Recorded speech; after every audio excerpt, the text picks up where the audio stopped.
तर नमस्कार मित्रांनो, स्वागत आहे आपलं आजच्या नवीन व्हिडिओमध्ये। तर तुम्हाला तर माहितीच आहे की मी कोकणामध्ये रत्नागिरी जिल्ह्यामध्ये सर्व्हिसला आहे।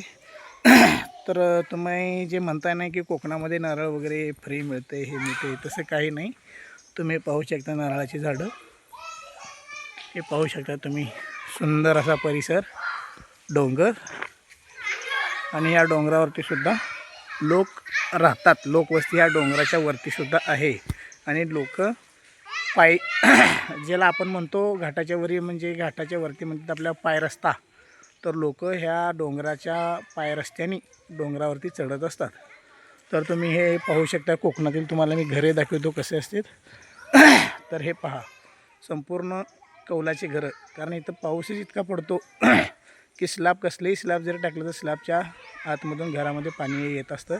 हे पहा, आंब्याची झाडं तुम्हाला दाखवतोय, आणि या ठिकाणी तुम्हाला सर्रास फणस, आंबे अशा झाडाचं तुम्हाला प्रमाण जास्त प्रमाणात दिसेल। तर हे तुम्ही पाहू शकता घरे,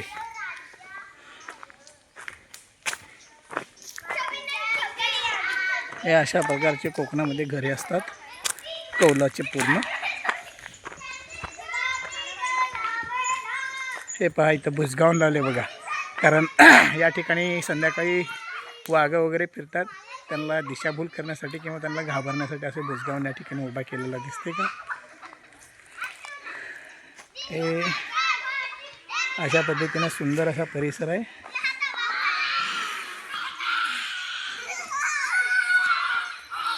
हे पहा, या ठिकाणी मंदिर आहे, याला या ठिकाणी सहान असे म्हणतात, सहान। या सहानावरती हे आमच्या शाळेतील मुलं खेळत आहेत।